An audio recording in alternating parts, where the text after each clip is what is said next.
So today we are going to be going over lesson 4-7. Make that a prettier color. 4-7, the quadratic formula.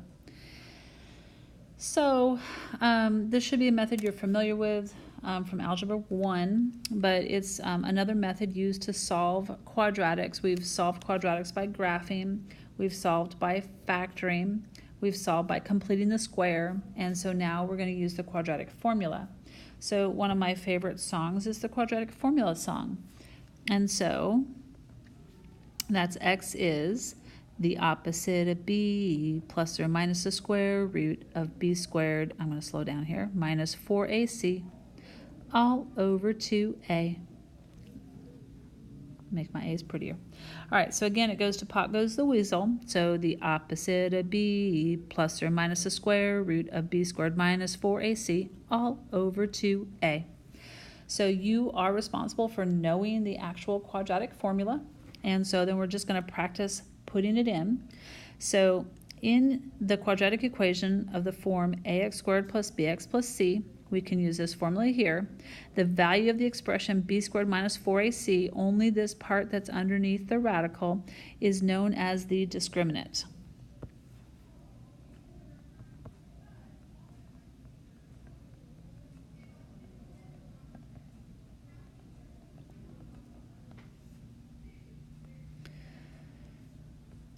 So the discriminant is helpful in determining the types of roots for the equation and the number of roots.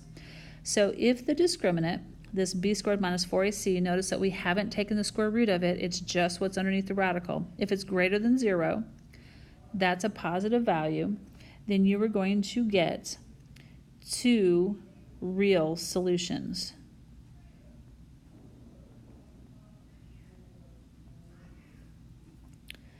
If b squared minus 4ac is less than 0, meaning a negative value, you cannot take the square root of a negative number, so you would have no real solutions.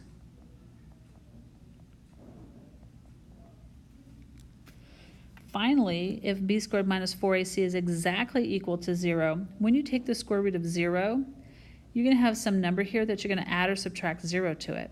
Well, if you add or subtract 0 to it, you get the same number, and then you divide it by whatever this is. So you're going to end up with just one real solution.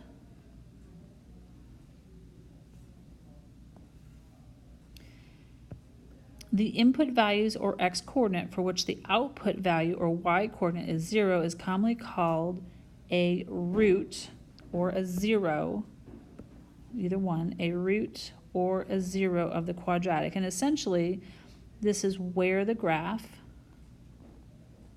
which is the parabola, crosses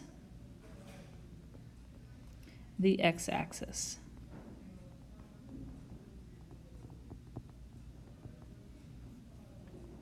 All right, so then we're going to do a few of these. I'm only going to do a couple of them with you here, and then you can go look at the notes for the rest of them if you want to work through them. But I'm essentially going to go through, I think I'll do 1, yeah, I'll do 1, 2, and 4. All right, so let me make this bigger. And basically, less in your head, more on paper, kill a tree. So there's a couple of things you want to make sure happens. Number 1, you want one side equal to 0, or y, and then you're going to let y be 0 because the y value on the x-axis is always 0. And then you want to list out what your a, b, and c is. So in this case, my a is 1 because that's the coefficient of the squared term. My b is 4, coefficient of your x term, and my c is my constant, which is negative 3. So then the more times that you write out the quadratic equation, the more likely you are to learn it. Well, I'm not going to write it out because you can see it above, but you can sing it to yourself as you're writing it too. But I'm going to put in parentheses everywhere that there's a variable a, b, or c. And then I'm going to input those values.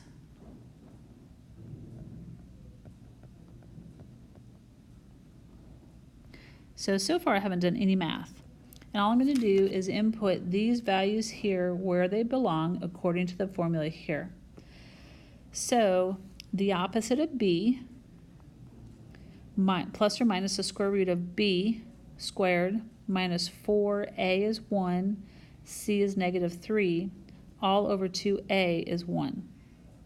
And then from here, your calculator is going to help you get part of the solution. It's not going to give you all of the solution, but it's going to help you get to part of it. So for instance, this is equal to negative 4 plus or minus the square root of, and then 4 squared is 16. And then two negatives make a positive, so this is going to be 16 plus 12. Well, 16 plus 12 is 28. And so we end up with 28 underneath here, all divided by 2 times 1 is 2. So then you have to simplify the square root of 28. So we have negative 4 plus or minus 28 stretches into 2 times 2 times 7, all divided by 2. So we are going to take out a pair of 2's out in front. And so I have negative 4 plus or minus 2 radical 7 all over 2. Then you have to make sure that you look at all 3 numbers that are outside. I call this my Superman triangle of numbers. So if there's no number here, it's understood to be 1. So if negative 4, 2, and 2 all have a common divisor, which in this case is 2, I'm going to divide them each by 2. This is what I get. So then I have negative 2 plus or minus the square root of 7, because we don't write anything over 1. And so then this is my answer. And technically I have 2 answers here, and they are values for x, and this is where the graph is crossing the x-axis. So one answer is equal to, x is equal to negative 2 plus the square root of 7. The other answer is x is equal to negative 2 minus the square root of 7. So those are 2 different answers. And if you came out with this decimal equivalency, this would be where the graph would cross the x-axis, and this would be the other place that it would cross the x-axis. All right, so what I want you to do is try 2 and 4 on your own. So pause the video and then restart it. Okay, so for number 2, we don't have one side equaling 0, so I'm going to move this negative 4 here by adding it. So I end up with x squared plus 4x, add the 4 to both sides, and you will get 0 on the right. And so then my a is equal to 1, my b is equal to 4, and c is 4. So then you're going to plug it in the formula.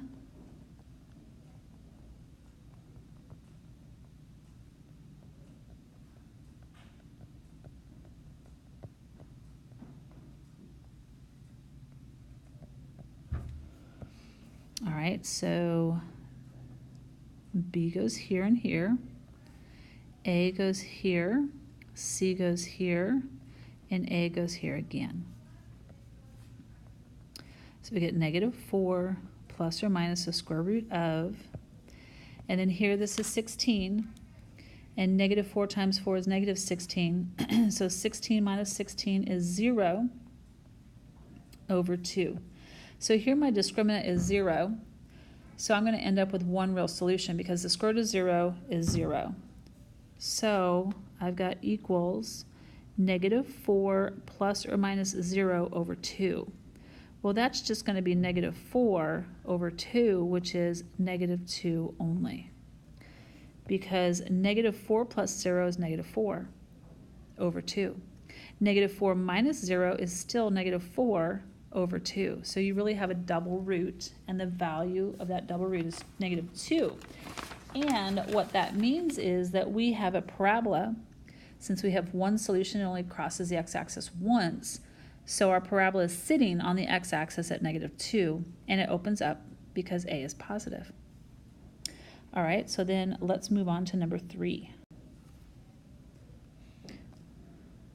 So for number 3, oh, actually we're not doing 3, we're doing 4. So for number 4.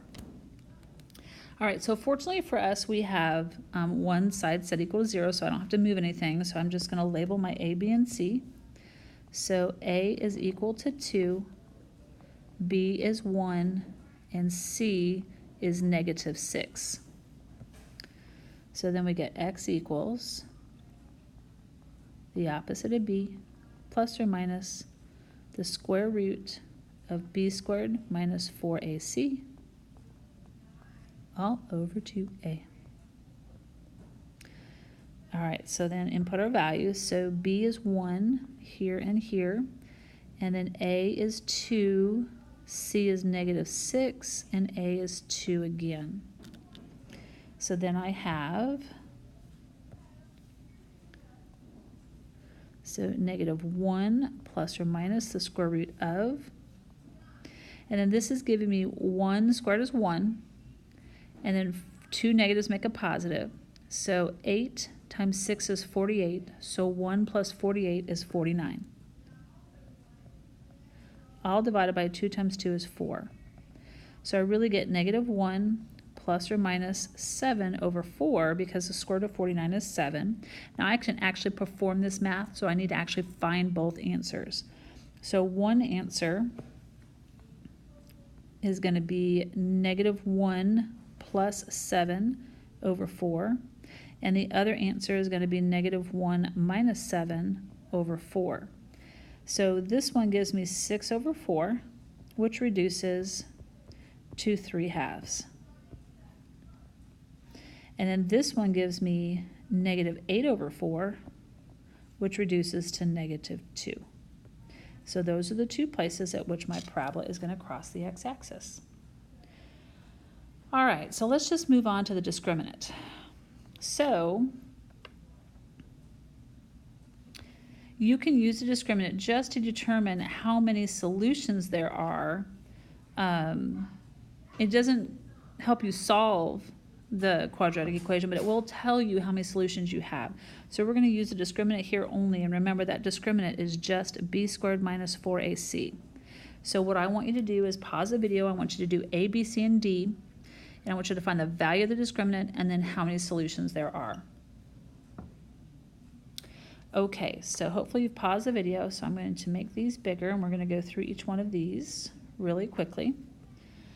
So my A here is 2, B is negative 3, and C is 7.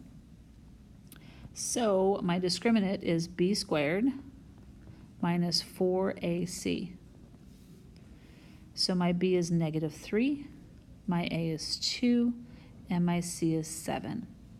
So I end up with having 9 minus 56, and so that gives me negative 47. So that's the value of my discriminant, and so the number of solutions would be no real solutions because the discriminant cannot be negative. All right, moving on to B. So for B this time, I have to move everything over. So I'm going to have to subtract 6x and subtract 5. So I end up with x squared minus 6x minus 5 is equal to 0. That lets me know that A is 1, B is negative 6, and C is negative 5. So B squared minus 4ac, your B is negative 6, your A is 1, and your C is negative 5. So negative 6 squared is 36. 2 negatives make a positive, and you get 20. So you end up with 56 for your discriminant here. And since your discriminant is positive, you have 2 real solutions.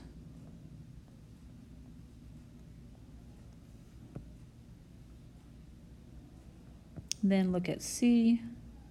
So C is ready to go. We just need to identify A, B, and C. So A is equal to 1, B is equal to 13, and C is equal to 4. B squared minus 4ac. Your B is 13, A is 1, and C is 4. So 13 squared is 169. minus 4 times 1 times 4 is 16. And so that gives you 153. Again, because this discriminant is positive, you're going to have 2 real solutions.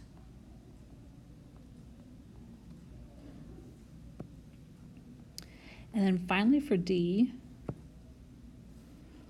again, everything's in the correct order, so just name A, B, and C. So A is 1, B is -6, and C is 9. So B squared minus 4AC.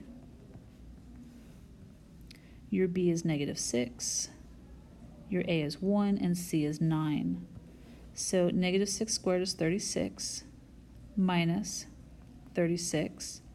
So you get 0 for your discriminant, and because it's equal to 0, you have 1 real solution.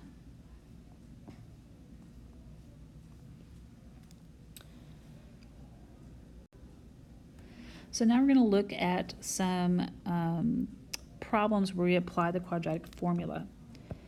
So pay attention what it's asking for you. So the equation D is equal to 120t minus 5t squared. I would highlight that. So that's going to be important for us. So it models the height of fireworks charge on the 4th of July where t is in seconds. So t is seconds and d is in meters. So the first question is asking you for the height after 3 seconds. So we're trying to find height, which is d, after 3 seconds, which is t. So really all I have to do is plug 3 seconds into the function. So here's my function d equals 120. And instead of t, I'm going to plug in the value that they gave me, which is 3 seconds. So then my 120 times 3 is 360 minus, and then 3 squared is 9, times 5 is 45, and then that gives me 315. And so therefore, and that's going to be in meters, so therefore after 3 seconds, the fireworks will reach a height of 315 meters. Question B says, when will the rocket reach 450 meters? So it's asking when instead of how high. So we're going to put the 450 in place of D. So 450 goes in place of D equals 120t, because we don't know time, minus 5t squared. So then if I were you, I would move the 5t squared and the t over to this side because I like my t squared positive. So I'm going to add this and subtract this. So I end up with positive 5t squared and then a negative 120t plus the 450 equals 0. And that way I can use a quadratic formula to solve for t. So this is my A, this is my B, and this is my C. So t is going to equal the opposite of b plus or minus the square root of b squared minus 4ac all over 2a. So my negative 120, I'm going to squeeze in there and here. And then my 5 is here. And then 450 is here. Well, you could divide it everything by 5, by the way, to make your number smaller. I just chose not to. It doesn't matter. All right, so then when you plug everything in, and since this is a real-life problem, we can actually use the decimal equivalency. So you're really going to end up with, when all is said and done, and you simplify everything, t is going to equal 24 plus or minus the square root of,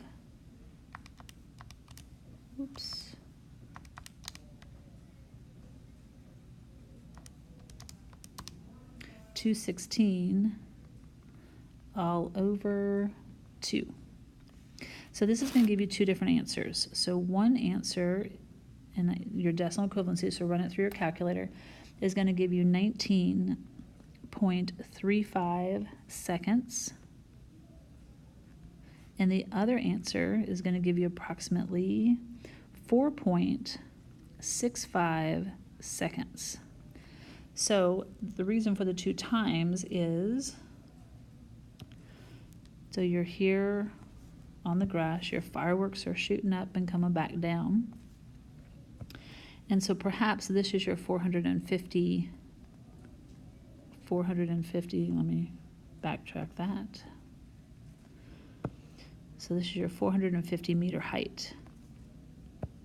So as your firework goes up, it hits the 450 meters at about 5 seconds. That's at 4.65. And it comes back up and back around down to here to 450 again at that 19.35 seconds. So it hits it twice. So both of these should be your answer to question B. So then question C, when does it reach its highest point? Well, highest means maximum. Maximum means vertex. So it's looking for the vertex. But it says when, that's the x value of the vertex, because in this case that's time. So all I care about is find the x value of the vertex, which is the opposite of B over 2a. Well, my B,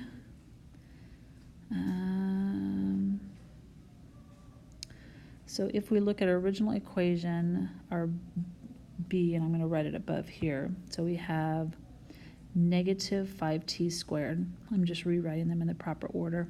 Plus 120t is equal to 0. So I want to find out the highest height there. So my A is actually here, and then this is my B, and my C is 0, which we don't need for this. So 120 over negative 5, which is going to give me 12. So therefore, after 12 seconds. So when does it reach its highest point? After 12 seconds. Then this part D says, what is the highest distance? Well, highest, again, highest vertex, a distance is going to be the y value of the vertex. So take your answer from C, and we're going to plug it into the formula. So D is equal to 120. And then we're going to put our 12 seconds in here. That's what we got from answer C. And so then D is equal to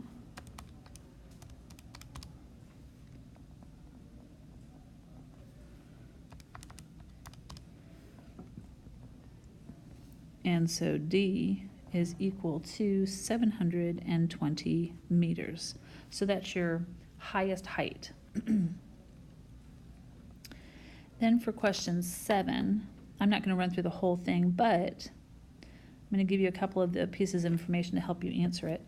It says the weekly revenue R for a company is, and you're given the quadratic, where P is the price of the company's product. Use the discriminant, so that's important, to find whether there is a price for which the weekly revenue would be $1,800. So remember, weekly revenue is right here. R, they already told you it was R. So basically you're going to take this weekly revenue of $1,800 and you're going to input it in for R. So you would start off by putting $1,800 here and then set it equal to negative 3p squared plus 62p plus 1,080. And if you're going to use the discriminant, because you just want to see, is there 2 solutions, 1 solution, or no solution? So to use the discriminant, you would want to move this 1,800 to the other side because you want to create 0 on one side. And so you would have 0 equals negative 3p squared plus 62p minus 720.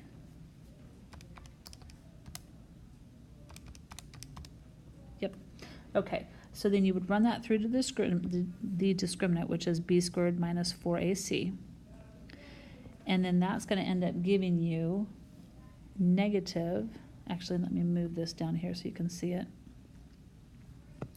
So if you run it through, I'm going to let you do that, you'll actually come out with negative 4,796.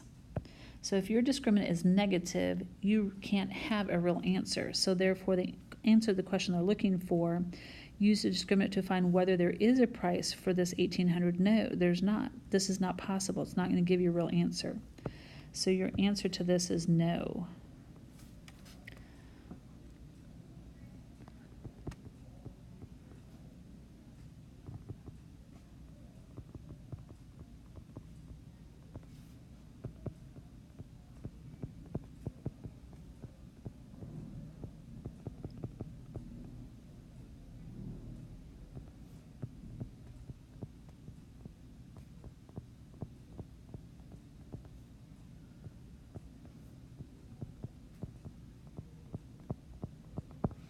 So since the discriminant is negative, the revenue cannot be $1,800.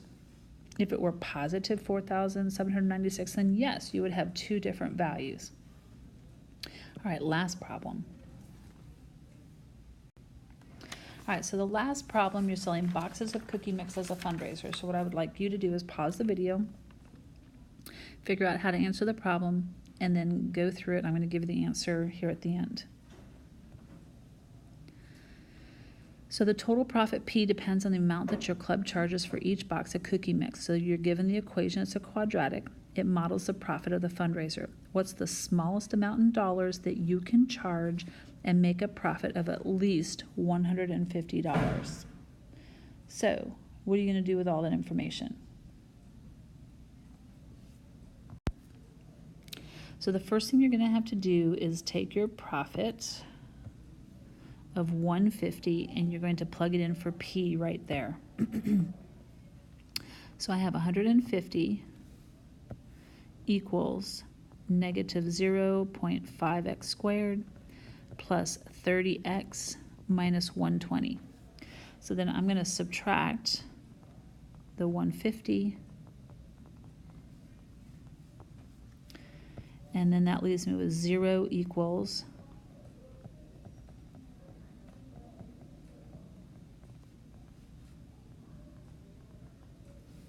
okay, so my A is negative 0.5, B is 30, and C is negative 270. So throw it in the quadratic formula.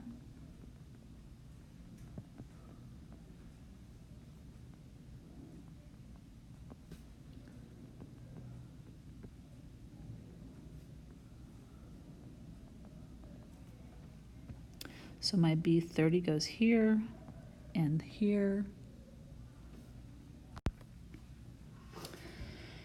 And B,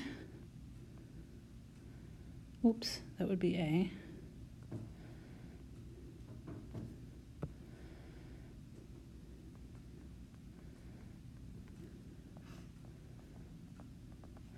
And C is negative 270.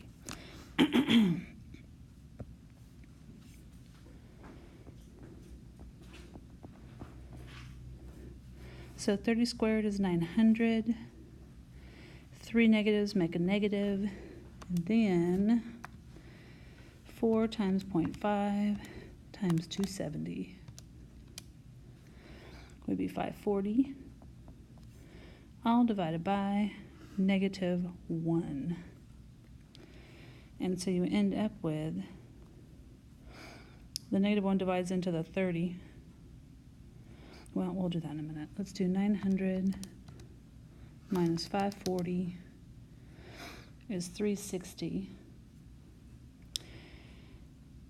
So when you end up taking negative 30 divided by the negative 1, you get positive 30.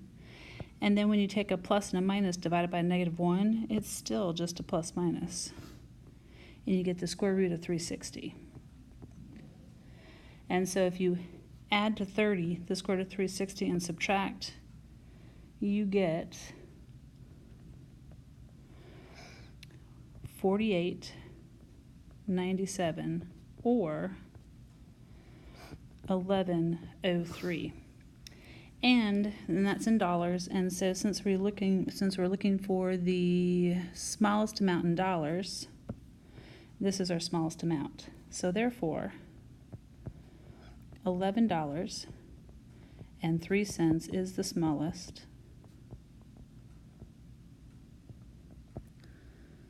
amount you can charge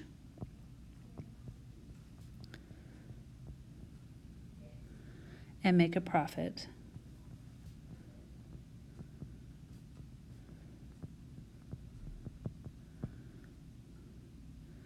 of at least